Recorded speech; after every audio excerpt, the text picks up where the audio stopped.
Welcome to Strip Cover Lit. I'm Adrian Fort, and we are here for a tag video. This tag video is obviously the moist tag. That is not right.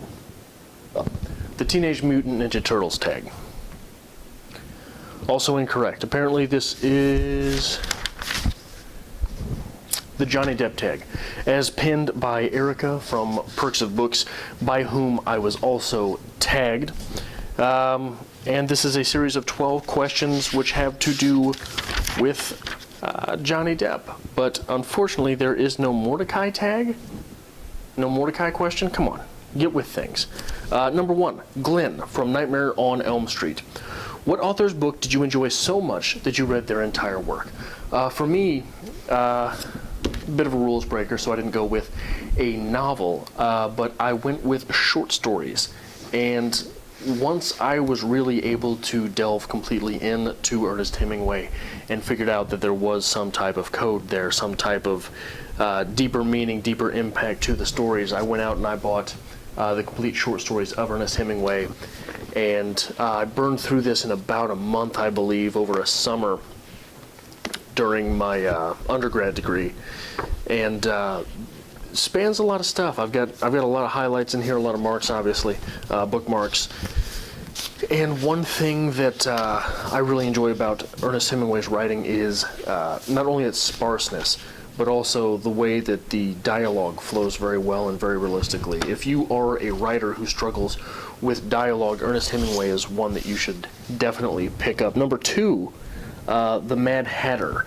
Name a delightfully insane character. And for me, this was Humbert from Lolita, who is delightfully unbelievable, and it's just, he's one of these narrators that is not only dishonest, but dishonest to the degree that you think he believes himself, which from a reading standpoint is something that's very interesting and new and fresh. And if you've never read a narrator who is convincing himself as he goes, it is definitely a unique experience. Number 3, Crybaby. What book features a bad boy with a heart of gold? Now I hope this is okay, I went with a biography on this, and that is A Terrible Thing to Love, which is a biography of Adrian Fort by Erica Centeno. Number 4, Sam. What book helped you get through a hard time? I read Stephen King's It while I was going through postpartum depression with my academic career, which was after my master's degree with creative writing, and it was an interesting read for me at the time, because Stephen King is an ultimate storyteller. He doesn't care about your conventions. He doesn't care about your rules. He doesn't care about the things that you want to see in a story. He's got a 1,000-page story to tell, and by God, he's going to get there. 5, Willy Wonka. A book telling that didn't quite meet your expectations. For me, and I've told this story many times on the channel before, Chuck Palahniuk's Snuff. This was the first time that Palahniuk's writing really sort of slapped me in the face with something that wasn't up to par with what I wanted. I read Fight Club and loved it. I read Haunted, and we're getting through that on the channel right now. I've got a series on the book as we speak, but I read, I can't remember, he's got a collection of nonfiction, of creative nonfiction that I read, and I was just taken aback by it as well. And then I made my way to Snuff, which is, as the title would suggest, Snuff. There's still a little bit of literature in there if you're trying hard to find it. There are still things that are worth reading. It's definitely something you've never read before. For example, random page I flipped to, 39. Some humongous Mexican bitch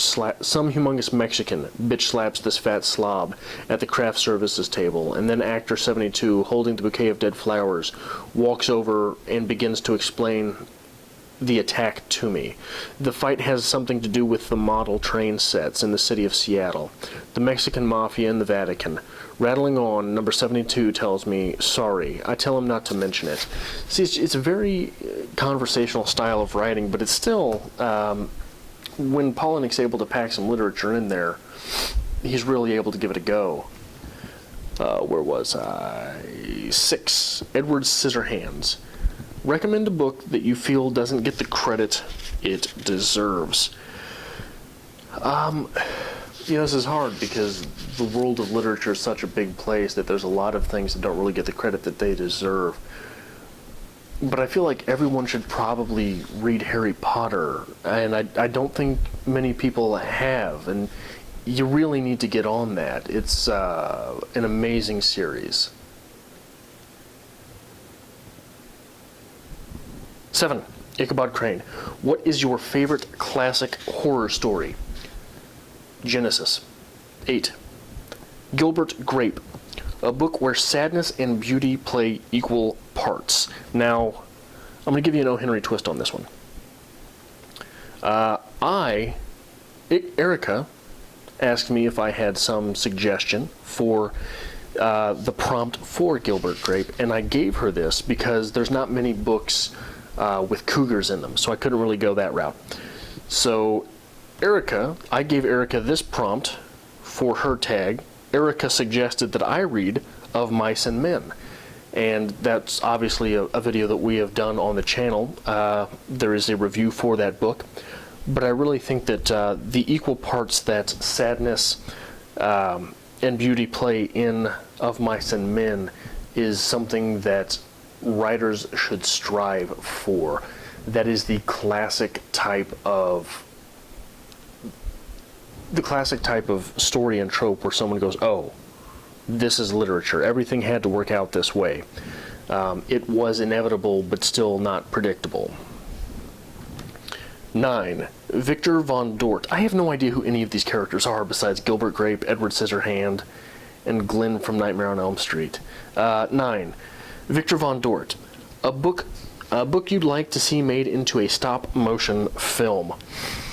Because I think that there is absolutely no way that they will do it correctly or do it justice if they do it live action, I would like to see Slaughterhouse-5 done as stop motion, because I also believe that doing this in stop motion could provide the otherworldly but still terrestrial vibe that something like this requires.